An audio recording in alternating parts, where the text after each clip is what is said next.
Ladies and gentlemen, and welcome to Secret Wars TLDR, your war correspondents. I'm Sal. I'm Ben. And I'm Tiffany. We read a couple of tie-ins and then let you know what we thought about them and whether you should pick them up, because there's so goddamn many of them, you don't want to break the bank. Or maybe you do, depending on how many of them are great. And so far, especially last episode, most of them were. Yeah. So, in fact, one of our fans actually posted a picture of, like, all the tie-ins they're buying, and I'm like, Wow. that's too many. I mean, like, you can never have too many comics, but the fact is, you can. Yeah, you can Yeah, never you have can. too many good stories. Yes. Oh, very safe answer. So, let's talk about... So, as I introduced us as your war correspondents, I am Sal, and I read Guardians of Knowhere #1. I'm Ben. I read Hail Hydra #1. And I'm Tiffany, and I read Battleworld #3. So I guess I'll kick things off. My first issue of Guardians of Knowhere #1 was written by Brian Michael Bendis, with art by Mike Deodato Jr. So it was like a top-tier real book, as a tie-in. It's just Guardians of the Galaxy, set in the Secret Wars universe. And I do mean universe, as in they are in the space. Where they should be. Where they should be, but also where they can't be, because It's Because they Battleworld. see Wait. that it's not a planet there? Yeah. they're not on a planet. They're in Nowhere, KNOW, which is the Right. head of a Celestial Yes, which we saw in... in Guardians of the Galaxy, the movie. Yes. But if you're familiar and intimately familiar with Secret Wars and the universe thereof, There are no one, Celestials. there should not be any Celestials. Right. One Celestial came to Earth to claim it as its own, according to the myth, and Doom slew it, and cut off its head, and left it there. As it turns out, it's the home of a bunch of displaced alien races. And the Guardians of the Galaxy are like the self-appointed barons of Nowhere. They're like the peacekeepers? They're the guys, yes, they're the police. They keep Nowhere protected. wow. Yeah. Which is bizarre, because it means that there's this displaced bunch of aliens that all live in this one place. Where did they come from? How Doom preserved them? Why they got to live? I don't know. But fascinating concept. Crazy interesting story. And it was just a really fun issue. A lot of just fighting. Okay. The book was basically... That makes sense. You really can't... The Guardians really can't just have... They have no galaxy to really defend. Well, no, not only just that. Like, with all their multiple... well, not multiple, but all the different personalities that they have, they're gonna get into a fight. Oh, yeah. Inevitably. Oh, yeah. Someone's gonna rub somebody in the team the wrong way. And Yep. And so what happens is Angela shows up, and Angela, I guess, is kind of a Thorite, but it's just Angela. She has no Thor hammer chicanery whatsoever. It's just okay. Angela, and she's looking for Gamora. Because Okay. Gamora left Nowhere. She's not supposed to leave Nowhere. Well, And none of them should leave nowhere. no, but they're on Nowhere. That's where the book takes place. It all Oh, so takes she place left and then she came back. Yes. Gotcha. So Angela's looking for her. She kicks the hell out of Drax. They have a big knockdown, drag-out fight. Rocket Raccoon shows up, and he collects his teammates. And the team of the Guardians of the Galaxy, more or less, is Rocket, Drax, Gamora, and Mantis. Some old school, and by old school I mean like Dan Abnett run Guardians of the Galaxy. No Groot, no Peter Quill. Really? Yeah. I understand Groot has his own book, so maybe it'll explain why. And then Gamora returns, and she fights Angela, and it's a really badass fight. It looks like Gamora retains some of her cosmic omnipotence from the Black Mirror story arc. So that was weird, but cool. We have a much more cosmically connected Gamora, who believes that Doom was created as a propaganda tool. And of course it's blasphemy. Everyone's like, no, we know there's a Doom because he slew the Celestial that we live in. And they're like, well, maybe he didn't. And so there's a lot of interesting doubt being sown into the Guardians of the Galaxy. Cool. Or the Guardians of Knowhere, since they don't live in the galaxy. Since there ain't no galaxy. So they go to Mantis and ask for information. It's just a setup for more of this interesting story that will be interrupted by the end of Secret Wars. And that's how I feel with all of them. Next up, they're gonna complete that story. yes, they should complete the story. But the story is also tethered to Doom, and also they are this is the second book that I looked at recently that stresses a high importance of Thanos. And in this one, they're like, Thanos is coming. and he is some serious shit. And you're like, okay. So it looks like some of the fans might be on the right track when they're thinking there's going to be a pretty epic Thanos God Doom fight, which I'm really looking forward to. Art's great. Deodato is, of course, a consummate old school artist on this book. He's been drawing these characters forever. He drew most of these characters in Original Sin, and so it was more of the same. Cool fight. He actually uses Angela's ribbons are used the way that they used to be used in Spawn, so I'm happy to see that return. Cool.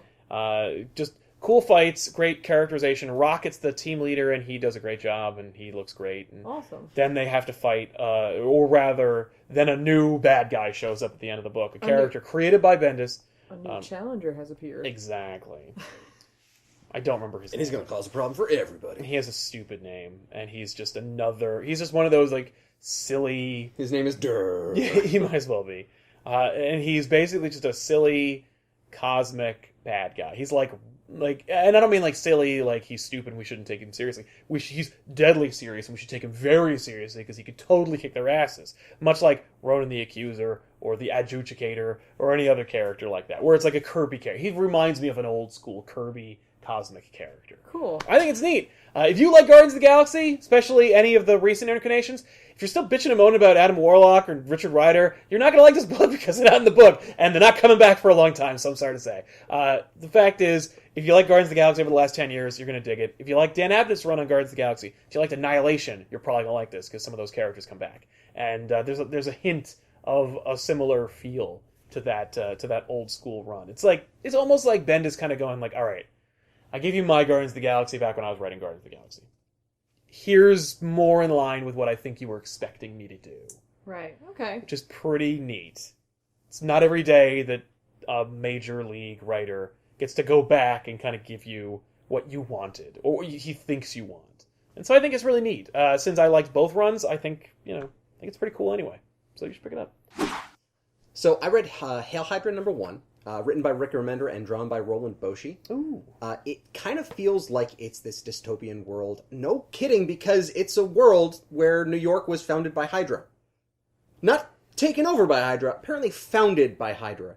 So I'm not entirely sure how the history changed so drastically. Like were there Hydra agents on, like, the Mayflower? Yeah, like, how far back does this really go? Yeah. It's a little strange. Maybe the Pilgrims were in Hydra. But the whole idea is that Nomad, who is the son of Armin Zola and the adopted son of Steve Rogers, took the interdimensional elevator, the infinite elevator I think it's called, right when the Hydra entire complex was going to explode, got out of there and ended up in this weird future. Oh, that's cool. That's actually from Cap. So that's how they saved Nomad. Nice. All right.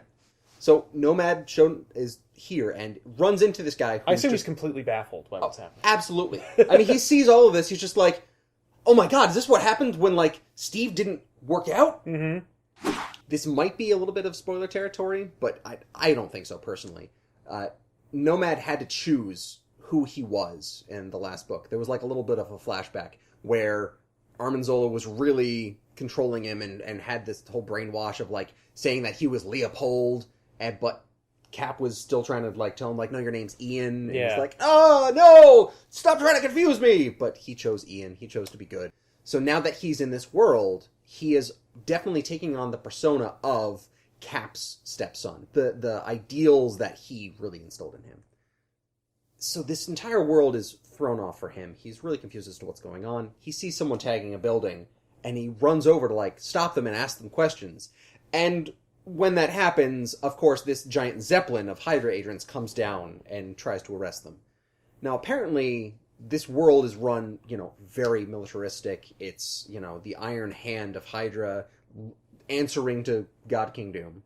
And it seems to be working out pretty well so far. I mean, the entire world that they're in is running orderly, from what you can tell. Until Nomad kicks some ass, destroys the Zeppelin, and, gets away from everyone, and then sees the person who he basically got in trouble by asking him questions get arrested and pulled into wherever Hydra takes people. I guess some sort of, re-education facility. And re-education facility, for those of us that know World War II, sounds really bad. Yeah. So, in this, apparently there are, like, ways to re-educate people where you give them chances. It's like Hydra grew a conscience almost, which is a weird thing to say. Yeah. But, and this is the fun part, like, you're like, oh, well, Hydra's not that bad then. Wrong. This is the third strike, and now he's going to be, put into this machine so that the genetic material can be taken back and he can be reborn into something else. I'm not pulled into the story so much. Maybe it's because I don't know Nomad that well. Maybe it's just because, the future set by Hydra where it's like, oh, well, it's this dystopian future and we've all... Like, I've seen it. I know this story. And I'm not that surprised by what's going on. The only thing that really did surprise me at the end was the fact that Nomad gets all of these people out of the complex that were going to be basically turned into goop because they were on their last strike. Is talking to the guy that he saved, who he felt responsible for, and the guy's like, oh, I'll bring you underground, and I'll introduce you to all my revolutionary friends, and they can help you, and figure out what's wrong with your head, because for some reason you keep thinking this is a different world than it is. Right. And then his head gets cut off by a shield. Oh. So... Like the friend? Yeah, the friend's head Tagger? is yeah. just lopped off. Mm. And you're like, a shield? What's going on here?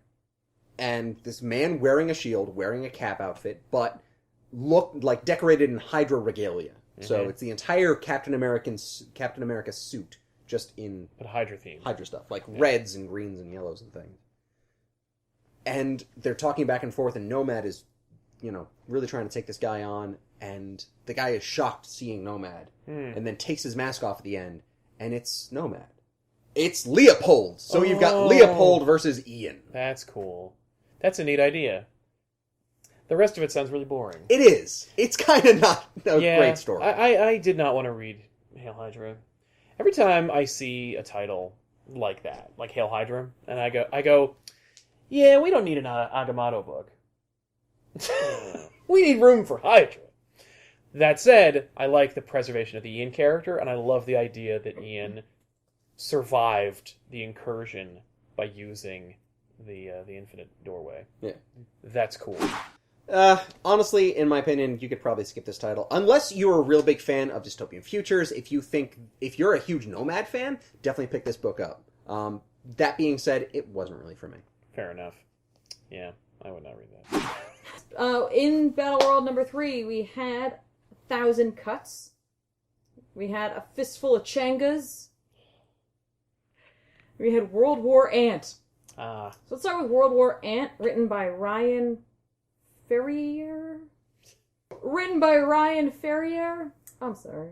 And art by Paul Pope. Yay! Thank you, Paul, for having an easy to sound name. Yeah, I loved it. It's a one-page comic. It's a throwaway joke, I'm assuming? It is very much that. It's a bunch of Ant-Mans fighting each other. Uh-huh. Does that include, like... Oh, it focuses most of its panel on Hank Pym versus Eric O'Grady. Oh, cool. Neat. Giving each other a hard time, not only physically, but, of course, verbally as well. Mm-hmm. And it is ended by who I have to assume is Scott Lang, Ant-Man, when he steps on them. What? He kills them?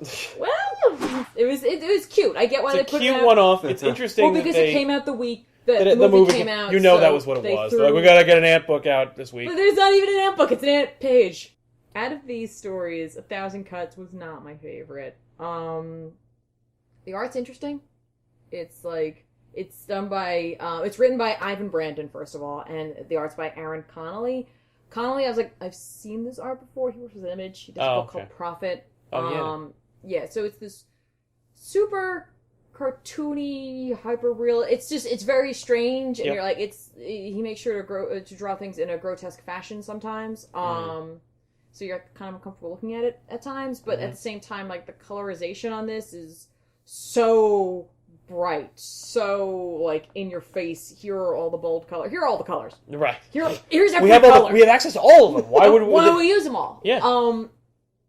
Whatever. Like, I have zero problem with that. It's fun. It's whatever. The story is about Wolverine. Oh, now 1,000 Cuts make sense. Yeah, Mojo is running this Mojo exists in this world. Cool. I hate Mojo. He's so gross. Yeah, he's supposed to be gross. I know, and then you see him in this, and I'm like, He's a commentator on TV executive. Yeah, but when you see him drawn in this style, it's even grosser than usual. God, why? Fair enough. And he's broadcasting now, they took all the Wolverines and made them fight, and I was like, you can't take all the Wolverines. That's funny. And there's all these Wolverines, Mm-hmm. and you have any Wolverine you could ever think of, plus ones you never knew existed. because they didn't. Right, because they created them for the story. But, you have Weapon X Wolverine. That's the one where he's got the helmet. He's naked? Yeah, he's got all the wires. And he's got, walkie-talkies over his junk. Okay. Well, at least he does in this. They each eat it up. Mm-hmm. Yeah. Well, it's not it's just he's got equipment. You got that Wolverine. You got, your standard yellow, blue spandex. You got a bunch of versions of those. You got Hulk Wolverine. Hulkverine. Do you have hand missing Wolverine? Probably. There's a bunch of splash pages. Okay. You have a Wolverine who is a skeleton with eyeballs, and he's screaming, and he's got his claws. Wait, what? Just a skeleton? He's just a skeleton. You've got Spider-Gwen Wolverine. What? You got all the different chick Wolverines. You got the Savage Wolverine that's also a chick. You got weird. my favorite, which was a cat Wolverine. Cat Wolverine. I will say, the splash pages in this are so much fun. Yeah. Because it's out of control ridiculous. The story itself, though, is just the Wolverines fighting, and then there's this narration, which is very zen, because there's one Wolverine who was it's like a Buddhist. So the one Wolverine who won't fight is meditating, and and he can feel this encroachment on his personal zen bubble. And one of the Wolverines is knocked into this temple where he is meditating, and this Wolverine, this zen Wolverine, is all he's like, "Oh, my brother, what has happened to you?" And then that Wolverine's like, and just stabs him, and he's like, and Weapon X Wolverine shows up, and he's like, "We don't have to fight." Mm-hmm. And they're all just kicking the shit. And Mojo's like, "What is this Wolverine who won't fight? That won't do." And essentially, all the Wolverines just descend upon him, and he just gets into the Buddha pose and waits for death. And that's the end of it. That's bizarre. It's really weird. It wasn't my favorite, but it's very visually stimulating. Mm-hmm. You know what I mean? As you're reading it, the story's it's just Wolverine's fighting. Yeah. Okay, it's just Wolverine's fighting, and that is kind of cool. But if you're gonna check it out, you're gonna probably do it in order to see just this these mashups of crazy Wolverines that maybe you've never seen before. I'll be honest, that sounds kind of fun to look at. It does. Like I said, it's a really cool set of images. Mm. But it sounds like the winner here is Fistful of Chalupas. Or Changas. The last Chalupas one are copyrighted. that I read was A Fistful of Changas. Changas, that's it. I can't Because- remember what that was. Of course, Deadpool loves chimichangas. Yes, he does. And if you can that's- imagine, this is a chimichanga, if you can imagine this is a Deadpool book, and have to take place in my new favorite universe, 1872. No. Don't ruin It's 1872. he has nothing to do with any of those characters. Okay. Okay, this is written by Ryan Ferrier, Mm-hmm. with art by Logan Fairber? Yep. Fairber? Who I felt like I'd seen his art before, and he's worked on a couple of books here and there, but just has a very illustratory, storybooky kind of art. Literally, the story is Deadpool wandering the desert of 1872, looking for a new mount, Okay. because he's had enough of riding Lockjaw around. Is this is it an 1872 version of Deadpool, or is it just Oh no, it's an some 1872 version of Deadpool. He's got the hat, and he's got this he's wearing all red. He has no mask. We just see Deadpool's face the entire time. I'm like, oh. Makes Gross. sense. But it's cutesy, so it's kind of okay, but at the same time totally gross. Right. And Deadpool has his eye on a certain prize out in the desert. Oh, I'm not going to say. It's Devil Dinosaur. I was going in a totally wrong order. Finds Devil Dinosaur, a chimp attacks him, and Deadpool dispatches him and, takes off on Devil Dinosaur. Lockjaw grabs Devil Dinosaur by the tail, and that starts all sorts of issues for Deadpool, because Devil Dinosaur doesn't care much for that, so he gives us all that control. We get a whole bunch of references. We get a Flintstone reference. The end result of this book is Deadpool is eaten by Devil Dinosaur, and then regurgitated because of how putrid he is. Right. And he's just covered in green. Mm-hmm. Really gross. And Deadpool's like, you know what? Lockjaw is my loyal steed. And the monkey decides, he's like, me and Devil Dinosaur should join up with you, and we'll go and have adventures, because we're all really long-lived, and, like, we can't die. Okay. And Deadpool's like, alright! And he rides Devil Dinosaur, and the monkey rides Lockjaw into the sunset. What? Okay. This sounds like a book that no one should buy. It sounds like it was like this should come with another issue of Secret Wars. I mean, look, if you like these really random things that you're never, ever going to see happen in the Marvel Universe, this is up your alley. If you're looking for something super serious, this is not the book for you. No, of course not. Like, not even remotely is this the book for you. Do they say it's 1872? I thought they... Oh, how about this? In the preview I read of it, it was. Because maybe he thinks it's 1872, but it's actually Old Man Logan's Oh desert. my god, that would be really funny. Hang on. Because then Devil Dinosaur could exist, and it's not disruptive of 1872. It'd also be funny if it got rid of the Venom symbiote. Right? Well, no, the Venom symbiote in Old Man Logan was just on a Tyrannosaurus Rex. It wasn't Devil Dinosaur, it was just a T-Rex. According to How Marvel... many T-Rexes are in this? According to Marvel's site, where they describe what goes on in Battleworld number 3, it says the Deadpool of 1872 is looking for a new ride. So technically, it doesn't have to take place in there, because Deadpool, of course, will cross borders. He doesn't. Yes. But it is the Deadpool of 1872. Okay. So, there you go. Yeah. Anyway, thank you guys so much for watching our episode of Secret Wars TLDR this week. We'll see you guys next week with even more stories, tie-ins, and tales to astonish from the world of Secret Wars. So, thank you guys so much for watching, and we'll see you guys next time. I'm Sal. I'm Ben. And I'm Tiffany. So long. Cat Wolverine.